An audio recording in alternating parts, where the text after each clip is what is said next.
So thank you for joining this session. This is the session on how leading brands are reimagining content creation. And this is in the AI native creative series. In this series, we really try and get down to detail on what other companies are doing in adopting AI into their practices and their processes to make them more efficient. So hopefully you'll learn something today. Got some good use cases in here, some good case studies in here, and generally where people are trying to push this area of content creation. And it might be that it's less specifically around the creation of the content, and it's more around how you know that the right content you're going to be creating is valuable to that audience from the outset. Here we go. So, as you know, and in pretty much all of my presentations, I try and bring in a few numbers. 83% of ads teams now are using AI in their process, and that could be to generate the imagery, which is a large amount of what ads teams are doing, or it could be to generate the content, or both. And the tools themselves are like Meta, Google. They're releasing tools that are enabling you to test more markets than ever before, to test different narratives, to test different imagery, to see which ones work. And they will be building tools similar to the ones that I'm going to reference in this deck that will help you understand which ones are actually hitting the right markets, and then continue to generate ads, images and text in that same style. And that is up from 60% of ads teams using AI last year. 78% of marketers' top AI use case is content production. So reducing the amount of time it takes to produce content, or in some instances, creating more content than they have been able to before. So that might be creating content about lesser known products, or it might be creating content in different languages. So more content, or just more efficient content creation. 94% of marketers use AI for content creation, as expected by the end of 2026, according to the latest HubSpot State of Marketing survey, which is no surprise. If anything, I'm surprised that that last 6% aren't using AI in their workflow in one area or another. And I think the big number here, the sort of future-looking number, is that businesses, and this comes from the Salesforce report in 2025 that they did, the marketing report, is that businesses that are using agents to help with the lift of content creation, so not just using Gemini, for example, to write some copy for them, but actually taking it from an idea all the way through to actually executing on it, are seeing an increase in ROI by 20%. And that is because their costs of production come down, but actually, more importantly, they're able to target people with better messaging that's more relevant to them. However, there are already 13% of businesses that are currently actually using the full agentic suite. I don't know if that number is 100% validated either, because I would imagine there's some people out there that are saying, yes, we're fully agentic, and in reality, maybe not so. You probably are already doing some kind of AI native creative content creation. So if you are going to Gen AI and you are asking it to create for you images, and not just one, but multiple, and maybe you're providing some examples, or you're getting AI to validate the copy that you've written against your brand guidelines, or you're going beyond just creating content and you're maybe thinking about what this should look like, or creating previews of these kind of things. This is what we call the AI native creative. It's someone that is beyond just prompting into their chatbot, and it is someone that's actually taking it to the next stage. So rather than just creating some kind of text copy, maybe you're already putting it into the HTML template now that you've got an AI that can help you get there. Or maybe you're not just producing one variant of this content, you're now able to produce maybe 3 or 4 And maybe you're even able to test some of this with maybe some audiences that you have got set up. That's generally what we call the AI native creative. Typically, we would spend a large amount of money to create one single version of content. And there would be many iterations of that content up until the final version, but that would generally be where the money gets spent. I think in the future, the actual production of the content is going to be cost much less, and therefore a lot more of the time spent is going to be on the idea and the brief to AI, for example, to help you create this content, because that is where the nuance is going to come, and that is where the creativity is going to come from. It's going to be in that upfront consideration and thinking, as opposed to the content creation. And in this deck, even, it goes into the fact that quite a lot of audiences now are finding that their content looks the same as other people, because they're all using AI, and they're all just using AI without any real guardrails around what kind of content it creates. And therefore it creates the average content. And now everyone is creating the average content. So it makes it's important that you spend more time on the idea and than the actual production of the asset going forward. Not necessarily from right now, like you might not have the tools in place, but I think in future, be expected to be an ideas person as opposed to a production person if you're in content creation. So one of the things AI enables us to do is have use the same brief. So traditionally, we would have written a brief most of the time. We may have sent that brief over to an agency to deliver on that, and they would send us back one version of the result, or maybe two. And we would pick mostly probably the visual style that we preferred the most. In reality now, with the models that we have and the tools that we have and the automation that we can build, we could have 6 or 7 variants, or maybe even more, obviously, but I would suggest not going much more than that, because then you're just creating work for yourself. But you can have many, many, many more shots at what good looks like. And you can create this content in many, many, many different variants that maybe hit different target markets. And I'll come on to that in a little bit when we talk about some synthetic audiences in testing our content first before we get it into the market. But we can also have these things to us a hell of a lot faster than we ever have before as well.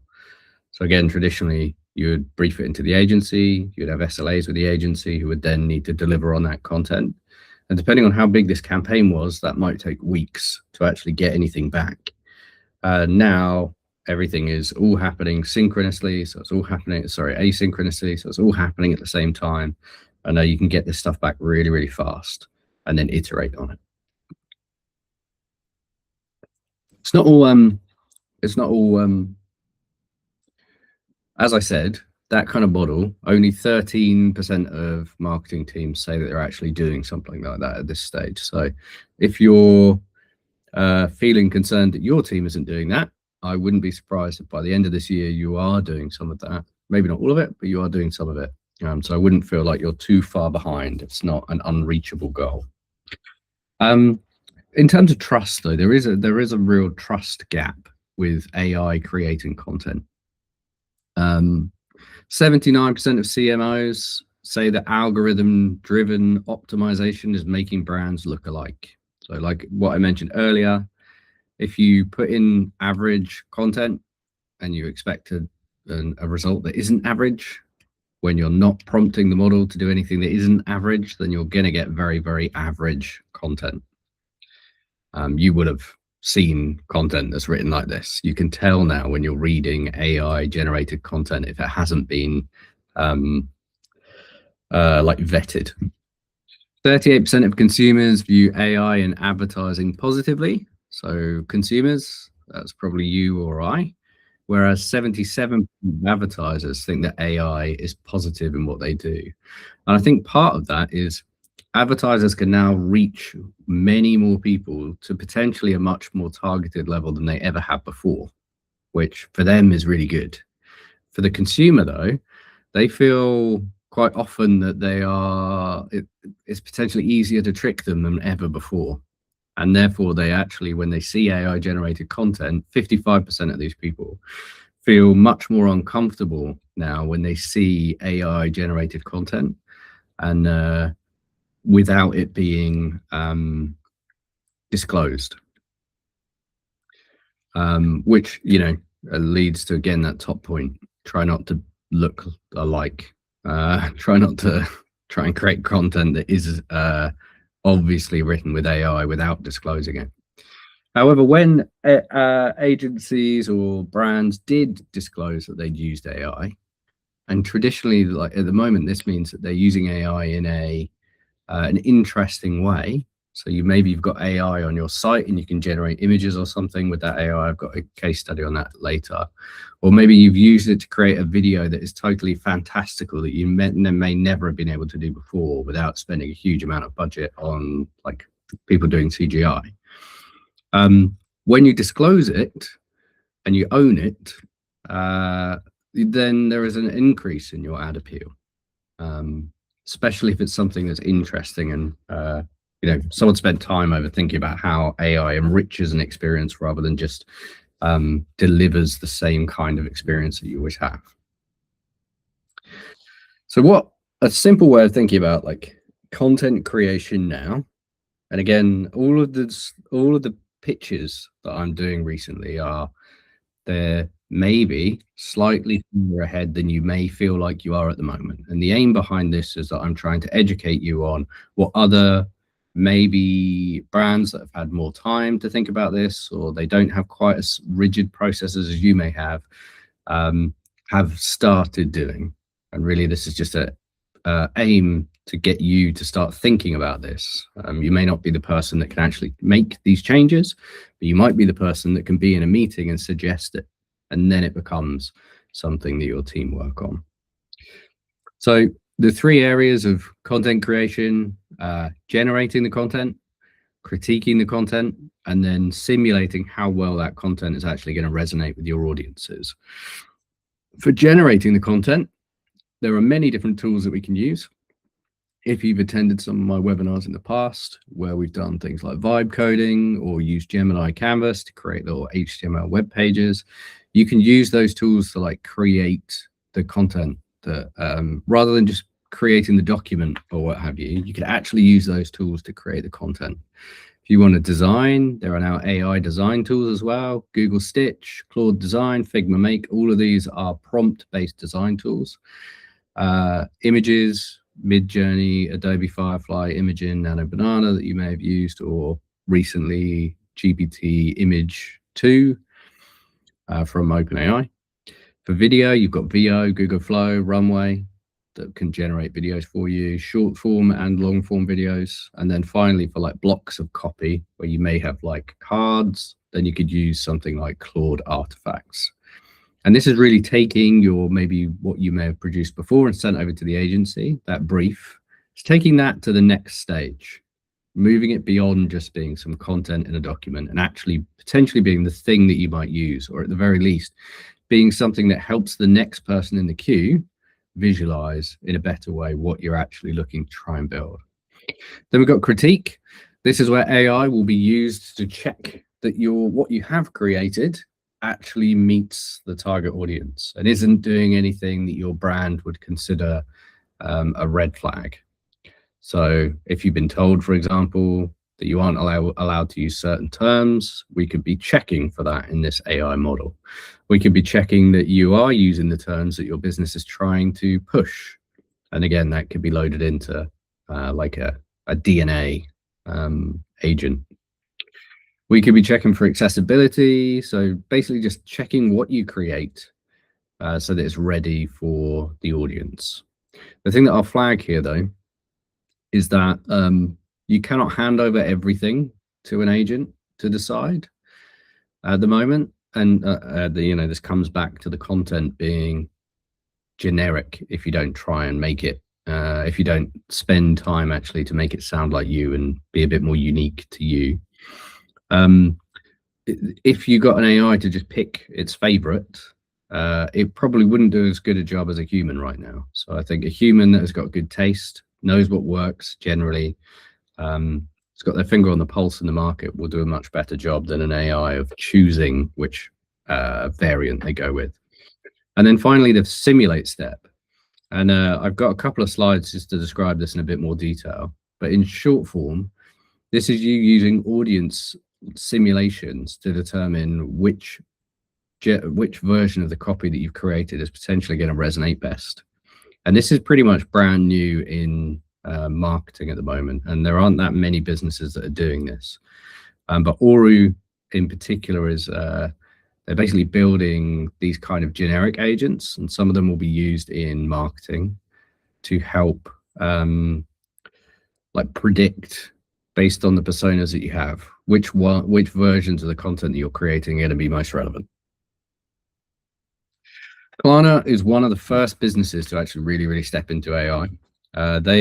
When they first back in 2024, actually, I think they were one of the first businesses to make some quite serious changes to their operating model.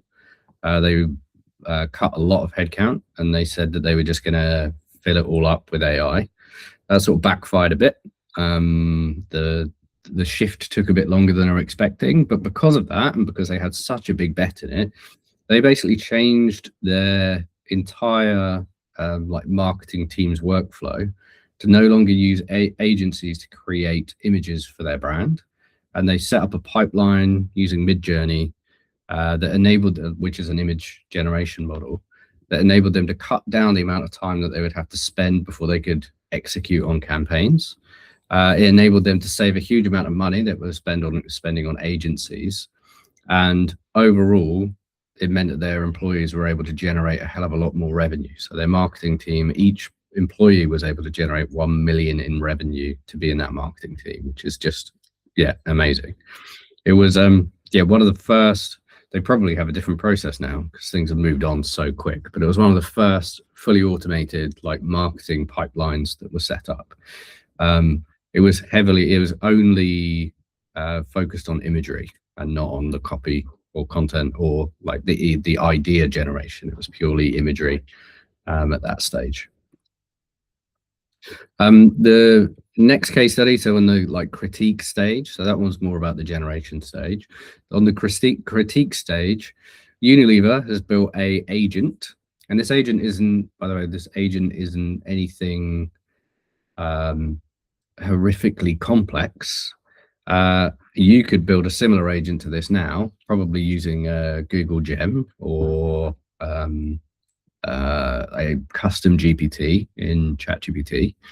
But what it enables you to do is by saying what brand you're building. So Unilever has a huge number of brands like Tresemme, Vaseline, Dove, and what this does is it checks the rules for that particular brand, the content that you're creating, the rules against that brand, to make sure that you're talking about the product correctly, to make sure that you're not making any uncredited claims, to make sure that the accessibility is correct, to make sure there aren't any banned claim flags, so things that maybe you've been picked up on before, and to make sure that the tone match the brand that you're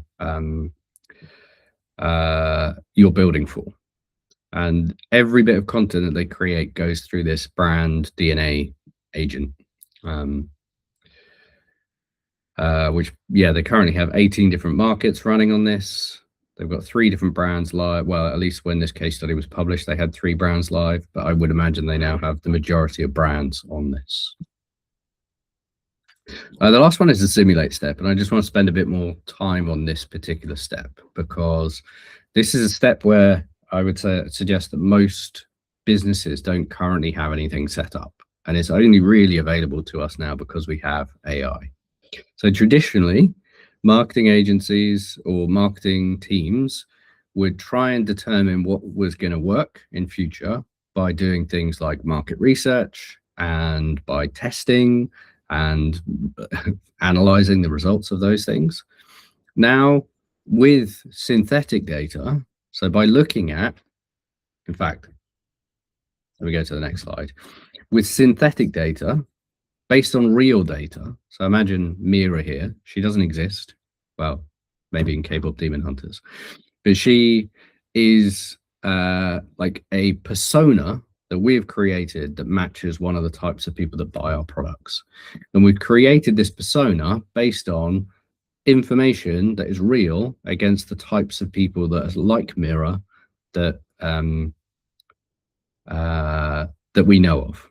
And so we're looking at her demographic data. Well, actually, I say her. This persona has got similar demographic data to other people in the database, similar geography, similar spending power, similar market trends, so the types of things that they're searching for, their propensity to buy, what things they've actually engaged with, and what generally they engage with on social. And we create this basically social profile of this person.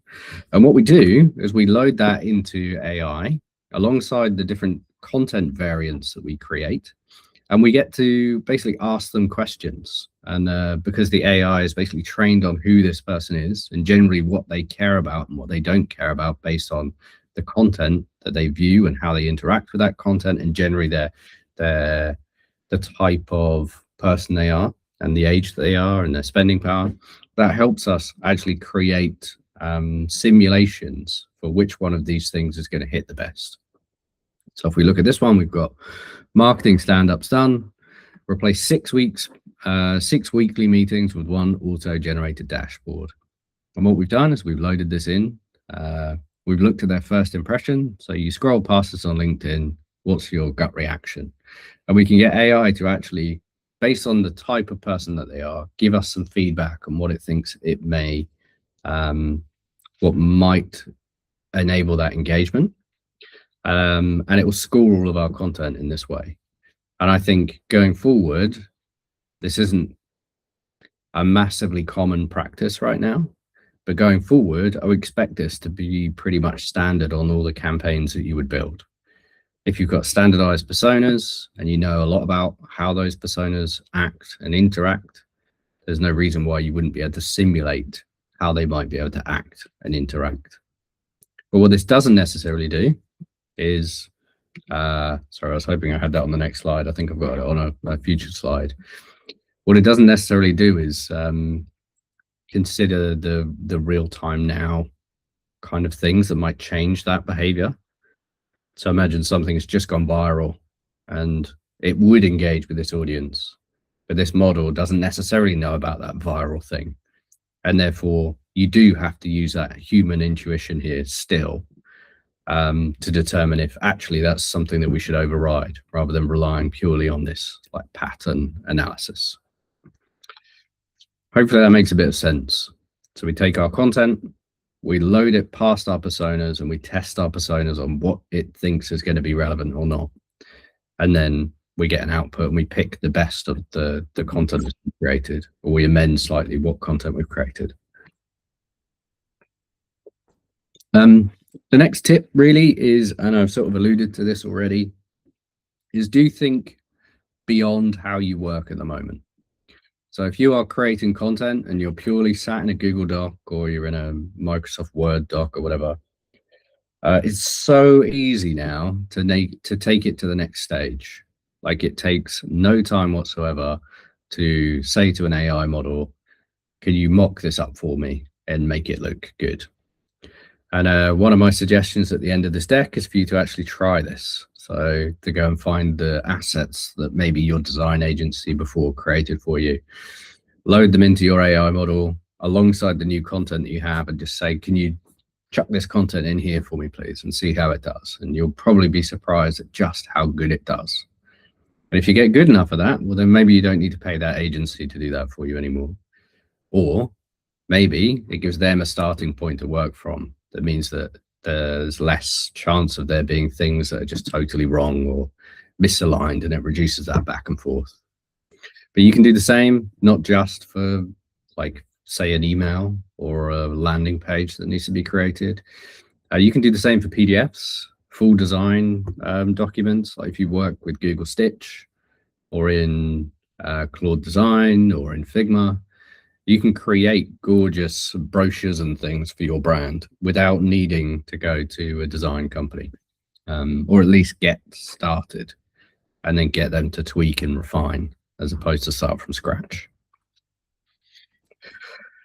And this was one of the examples that I spoke about quickly earlier, which was like a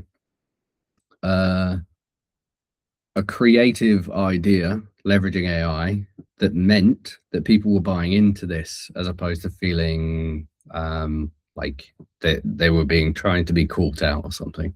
So Cadbury's in 2024 and at the end of 2020, at the start of 2025, they released the ability for you to basically step into the Cadbury's brand, and they trained a model on what Cadbury's was like at each different era, or what Cadbury's was like at these different eras, because their brand has been around for 200 years. And you could basically create your Cadbury persona. I know this went pretty viral for them. So they got 77,000 users generating these different posters, with people dwelling on the website much longer than they traditionally would. And it really didn't take them long to set this kind of thing up. And it was, it's really all about the idea as opposed to the execution. There really wasn't a lot of execution that needed to be done because the AI models were just so good. So for them, it was like leveraging their brand history and using that as an interesting place to bring into AI. The thing that keeps on coming up though when it comes to AI content creation is that there's good ways of doing it and there's bad ways of doing it. And so when we think about the good ways, traditionally, the good ways of doing AI content creation, I say traditionally, this is all new, so actually not traditionally at all. The way of generating content right now is to still have humans in the loop, validating, maybe even writing a series of that content just to make it feel a lot more human, but getting AI to help you with the batching out of that content, or to help you brainstorm the ideas for that content, or to actually create some of the content for you, but it still has humans signing it off and maybe changing some of the content or tweaking it, not leaving AI to just run its course. And that's what Mondelez did. They built basically a platform with,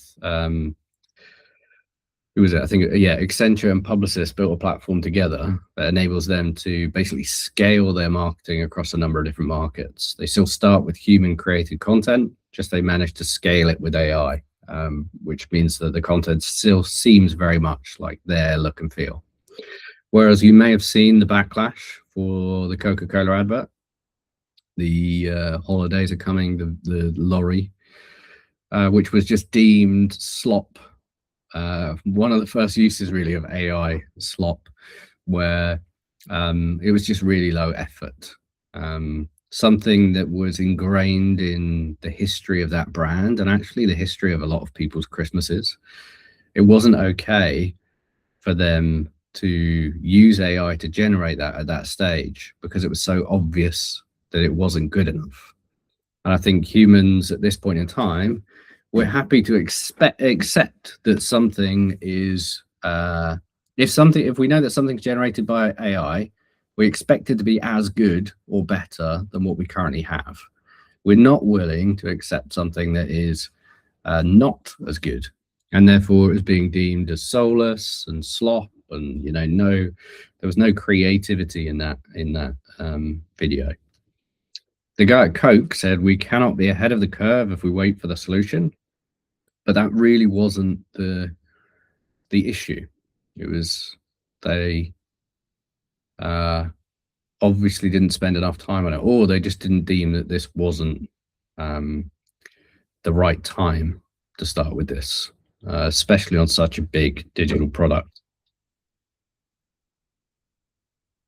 Some things to watch out for when you are using AI to create content. Well, we've just sort of covered this one, but yeah, audience trust collapse. So if people feel like you're using AI just to chuck out and chunk out content in any way, shape, or form, then they are going to lose trust in your brand. And trust over the last 7 or 8 years actually has become super impactful when it comes to marketing. Like trust is one of the main words that people use. So that Coca-Cola one, or an AI generated charity appeal, where there are just mistakes. People won't trust that and they won't donate to that or buy into it. Content sameness, we've pretty much covered this, but like you have to prompt the model to write content in the way that you would traditionally write it, as opposed to just asking it to create you a blog post, because otherwise you're going to get the same blog post as everyone else. And then finally, the synthetic audience over trust. Synthetic personas are only so good. However, and they do help you pick the right kind of content out of a stack of 6 bits of content most of the time, but they don't take into account things that humans would resonate with. So those like more social aspects, they don't take into account things that are potentially going viral, that now's the time to catch that wave. Really it's you still need to have human in the review before you launch your content. And also things can go the other way. I guess that's worth saying too. So you might be on the bandwagon for something and then something happens around the world that means that it's not okay to talk about that thing anymore. So you need to be ahead of that too, because these models aren't necessarily going to be up there with you. Generally, I like to try and think about ways that we can measure these things. So if you're thinking about, how do I sell this in, or how do I make it so this is part of our standard process? KPIs are a really good way of doing that. So getting you to try and do more of these things. How might you be able to measure that? You can measure it through how many variants you're able to test. So how many variants for each asset you create do you test now? And seeing if you can increase that number without necessarily increasing the effort required to create them. How many assets automatically are passing the brand DNA, or maybe even how many assets you can get from around the business to go through this new brand DNA agent that you've created that validates that content is relevant, validates that content meets the standards.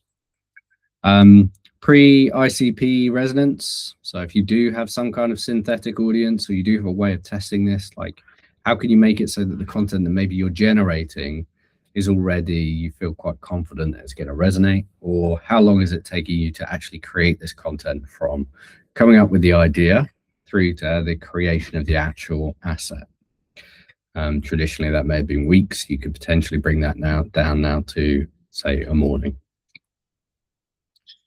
Where to start with this? And obviously this is going to be different for most people, and I've tried to make this slide quite relevant, so you might actually be able to take this away and think, over the next 90 days, I'm going to try and build something for myself. If you do, I'd love to see it and hear about it, and I'm very, very happy to help you build this kind of thing as well. But I think for the first 30 days, focus on the generate phase, because that's probably the easiest. That is you going and finding your brand playbook. So the one that your brand has probably already created. Most enterprise businesses have like brand books that they keep that you can feed into an AI model. If you're building, say, a gem or something, you can feed it in there, and then it will do a lot of the work for you of critiquing your content. Picking one upcoming asset, going to the place where those assets are traditionally stored, maybe managed by the agency, and actually downloading a version of that for yourself. And then getting AI to actually have a go at creating the asset, as opposed to just creating the copy document. And that will help you share your ideas with other people without it getting lost in translation. The next phase in the next 30 days is to build the judge. And it starts easy and it gets harder as those 30 days sort of go. So the first one is to create that custom gem or that custom GPT. And that it will have all the documents in it about your brand and what good looks like and what good doesn't look like. And then you need to, over time, calibrate that. So make it so that it works without you having to prompt it and say, no, actually, maybe this, maybe that. And then finally, the idea is to automate it and actually let other people use it. So in Google Workspace Studio Flows or in custom GPT actions. You could make it so that when someone puts a document in a folder, it automatically gets processed through this DNA agent. And then it gets validated and checked.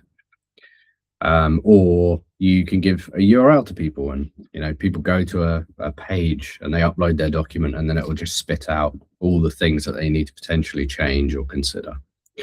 And then the final one is building that synthetic audience. And this may not be possible for everyone, but you may have access to some of this data. And if you're in a smaller business, then this will obviously be easier to find.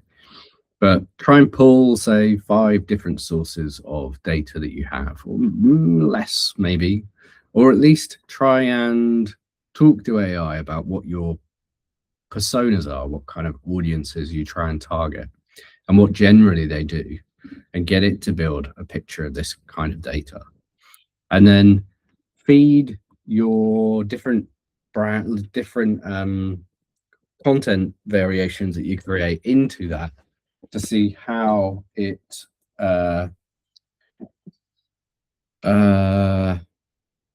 to see how it feels like people are going to resonate with it, and then validate that against your own thinking. So how would you think someone would resonate with it? Are the results that are coming back from the model, do they seem reasonable? And if not, tweak, change.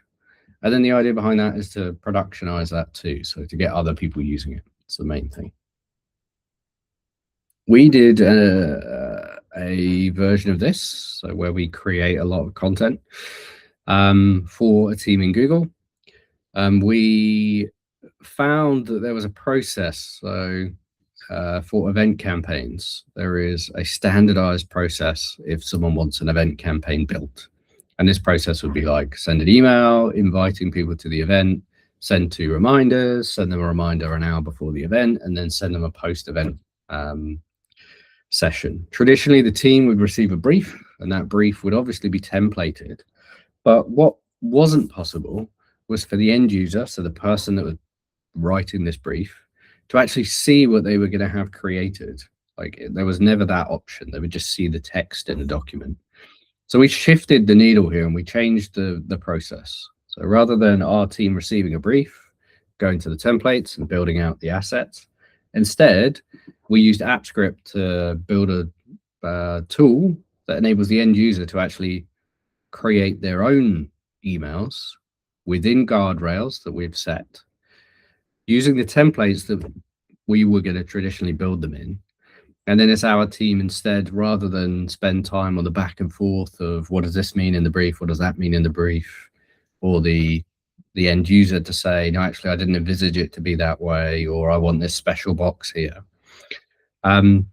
Instead, it's just our team's job to validate what they've done and check what they've done, and then get it built into the platform and make sure that it's all, the campaign and things are compliant.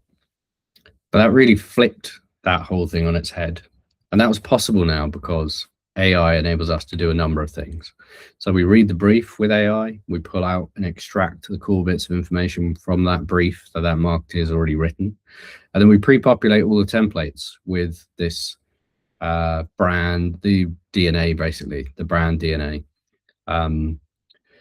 So that all the templates are actually talking about the event in the way that Google would traditionally talk about that event, before giving them access to actually make any changes and then get it over to our team for that production ready implementation. Cool. So thank you for coming to this session.